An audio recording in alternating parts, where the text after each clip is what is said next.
Good morning, I'm PolarizedMoon and welcome back to Mainland. Now, I do have a walkthrough, I found a walkthrough, I haven't looked at it yet, but I now have that, so if I get stuck like I did last time, you won't have to listen to me be an idiot for 10 minutes trying to figure out how to do the one little thing. But I am learning, I do have a little bit of a feel for this game now, so I've kind of understand how they want me to do things, I think, and if not, I'll learn as I go. So, the main deck of the ship. I stand on the deck near the towering mainmast, hesitant to even look up at the crow's nest. The sky is pale and sullen. I might go to the captain's cabin. I might go down into the cargo hold. So I tried to get the stuff from the captain, the dead body, but I couldn't go in there. So I'm going to let's see. I'm going to look. Let's move my cursor. Look at mainmast. The sail trembles in the breeze. The spy rest of the crew would climb to the peak several times a day. What was his name? Sam, perhaps. Despite his refuge above our damned lot, and a flask to clear his throat, he was among the first to die. Oh, that's not good. So, can I climb? Climb mast? I remember marveling at the sailor's technique. He would remove both his shoes, beginning a bit unnaturally as he was quite a tall figure. His long arms would pull him higher and higher overhead. I doubt my resolve, and I cherish my shoes. So, remove shoes. Soles of my feet burn against the cold planks of the ship's deck. And then, now can I climb? Climb mat. Climb mainmast. Climbing on, trying to move like the man I studied, the sailor who must have spent much of his life as the tip of a metronome, ticking back and forth over the open water. My jacket restricts the movement of my arms as they grow more tired with each hold. Okay, so I need to remove jacket. I let the jacket slip from my shoulders. Climb mainmast. Oh, here we go. I begin unsure of my footing. It is impossible to move quickly as the lookout did. My body quakes as I put one hand over the other. The railing of the crow's nest is so far away. Climb. Crow's nest. I reflect on the situation, more dire than I had presumed on the deck. In the quiet, my eyes find their way down to the surface where men should live and work. What purpose have all these my tribulations served? Should God take me now? I lack the strength to launch myself towards the perch above. Well, what the heck? Now do I use... I have the rope hook thing. Throw rope with hook? I will need to climb down to the shore. I will need it to climb down to the shore. I lack the strength to launch myself towards the perch. Throw rope with hook. With a hook. Hook at crow's nest. I swing the hook and let it fly to the yard where it catches hold of the crossbeam. Then I pull myself up onto the crow's nest. It is a narrow wooden viewing platform. The terrible wind could put me over the side. In a spell of vertigo, I clench the mask, squeezing my eyes shut.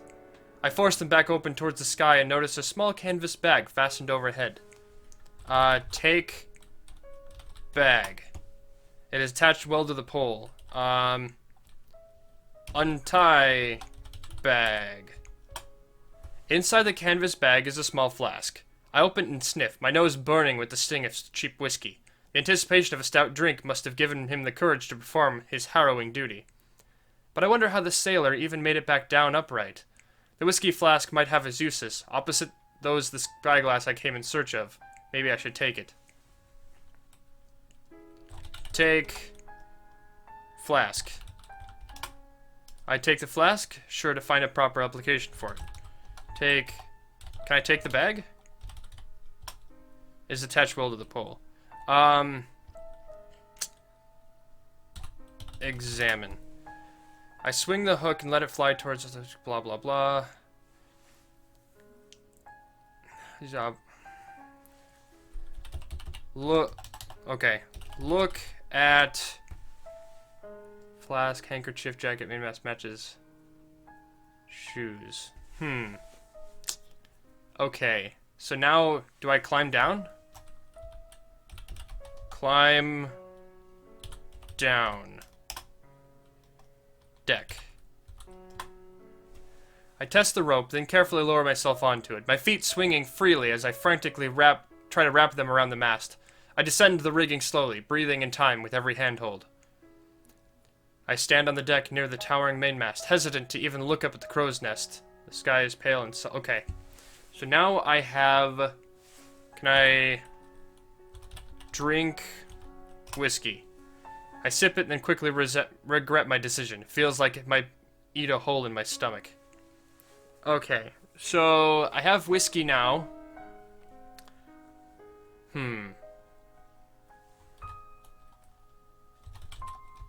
Wear handkerchief. Well, let's put my jacket back on. Oh, he's already wearing it. Wear handkerchief. I could tie around my neck to spite the wind. However, it is rather filthy, so I have to clean it. Clean handkerchief with jacket. I should launder it back in civilization one day. Oh, okay. So, can I go down to the... Okay. Go... down... ship. No, go down from... Okay. Go... deck. I walk the deck alone. Go... go... hold... go galley. Okay, so...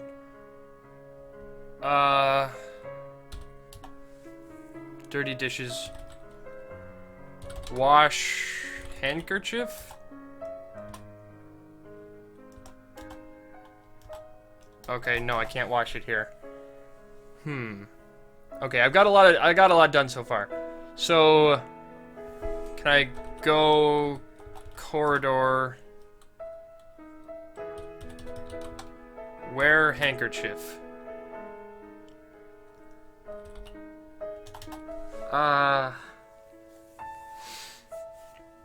Okay. So I have the handkerchief. Can I, is there anything I can search? Search. No, I can't search anything. Ah. Jeez.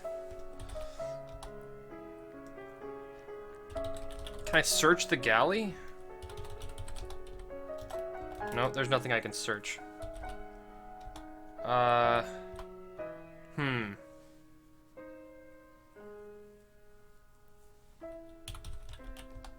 Do I have to drink the whiskey here? No, I should not partake. He must have been a foolhardy man. Okay. I thought I was gonna wash the... wash the thing with the whiskey, maybe. Quench. No. Okay. Okay, I'm gonna consult the guide here. Okay. So wet handkerchief with flask. Okay. Wet handkerchief with flask. I was on the right idea. I pour a bit of whiskey into the silk, hopefully enough to kill the smell in the air. Wear handkerchief. I could tie... No? That's all I looked at was wet the handkerchief with whiskey. Examine handkerchief. It harbors the smell of cheap whiskey. Now do I light candle? Light the candle. Go... sick bay.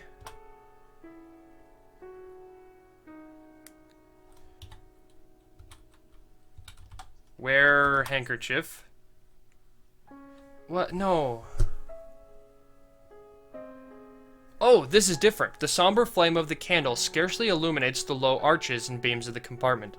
Corpses rest in the shadows, the captain's body on the floor against the wall, his head bowed solemnly over his chest. I wish to return to the corridor. Examine body. I notice around the captain's neck a small pouch hanging from a chain. Carefully, I check the contents to find an ornate brass key, which I decide to take. So I took the key. Look at key. Rather decorative, possibly to a small chest or something of the like. Okay, so this has to be from the in the captain's quarters. Go deck, go cabin. Which was the sit desk.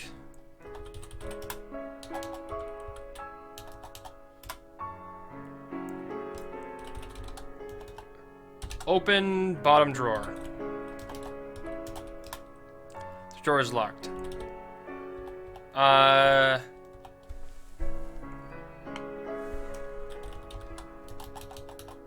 Key. Put? No. Let's see. Place. Pour, pick, press, pour, pull, open bottom drawer with key. The brass key turns with a satisfying clink, and the drawer slides out. Search bottom drawer. Inside the drawer is the captain's spyglass. It is not my father's, but it will serve my purpose. I hesitate, feeling the pang of guilt in looting the possessions of a dead man, one against whom I bore no ill will. Take spyglass. Oh, here we go. September 6th, 1846. My mind refuses to believe that all this is happening. It drags me away from old habits, waking me each morning in the place where not so long ago lived a proud captain and his crew.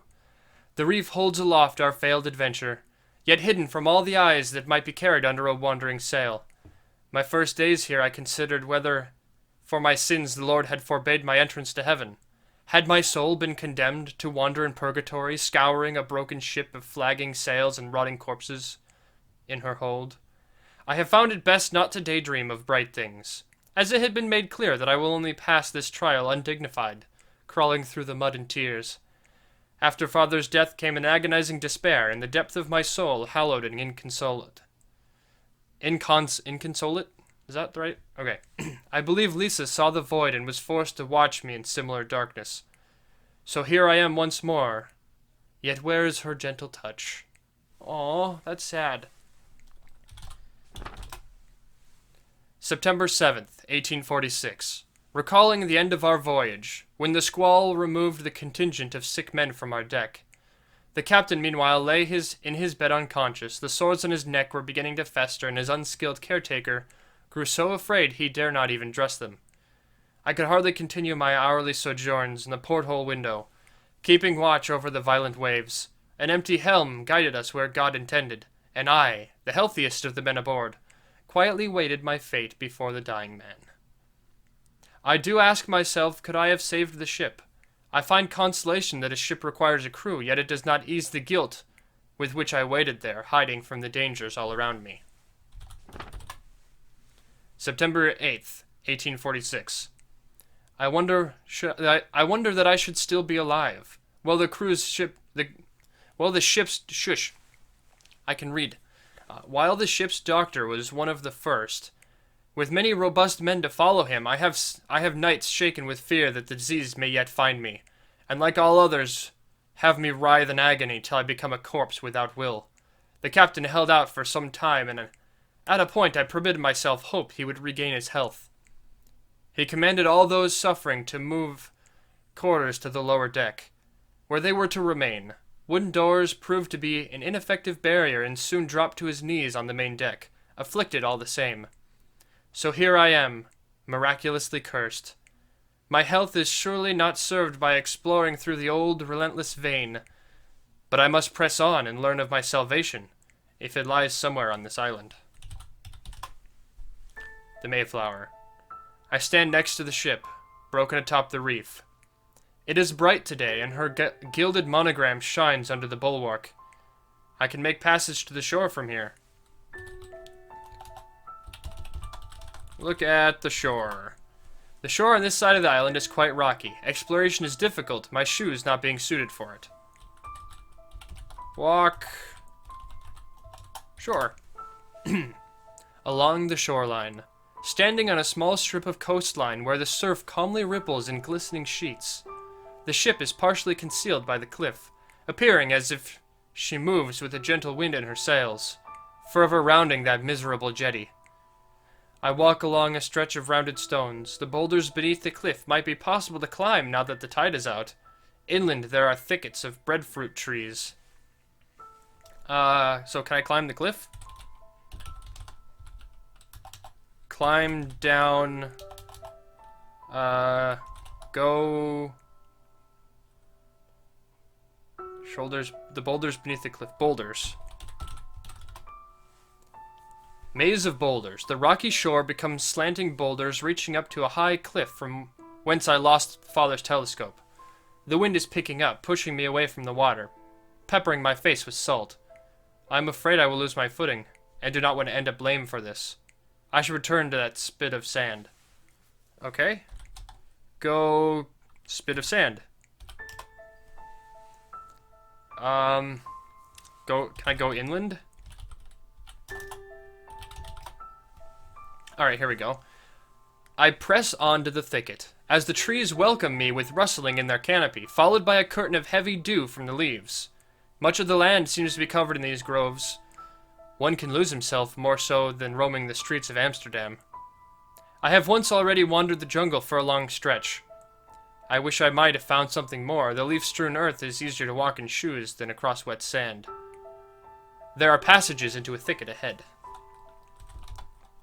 Go trees. Go trees! I get closer to one of the breadfruit trees and run my fingers across the knotted gray bark. The surface is still damp from the recent weather, and the earth near the trunk is matted in soaked leaves. Look at trees. Tall trees with a broad leaf, and fruit that tastes of potato. Can I take... Nope. Let's see. Go... No? Okay, so what do I do now? Tall trees... I wish I might have found something more. Leaf strewn and walk shoes. Passengers. Walk inland. Well, can I not go to the thicket? Go. Walk inland? Is that gonna... Oh, here we go. Into the thicket. The canopy blocks the sun's rays from reaching the floor. All around me now is an indomitable jungle. I begin making notches in the trunks as I pass, hoping to escape should I become redirected. I must not rely on my instincts alone. I must continue going forward.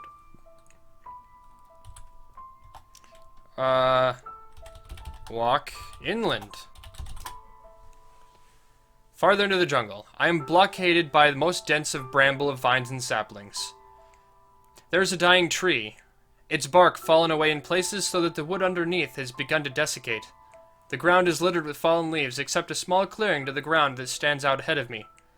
Today might turn out to be my best chance to search this place. Search.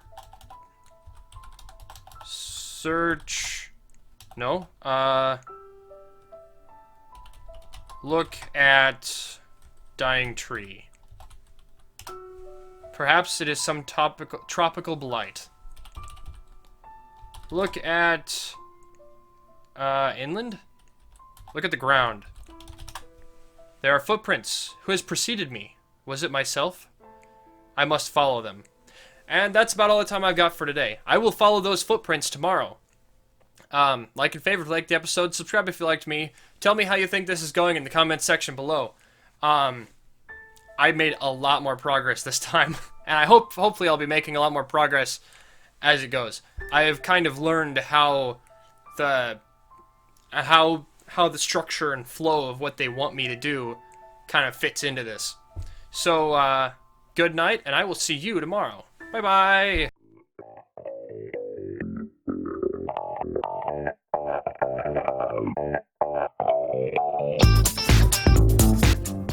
As you can see, I've got my tie off, and we're all relaxed, and we're gonna have a nice time. So, I know next to nothing about this game, so we will find out together. Start... Can I just...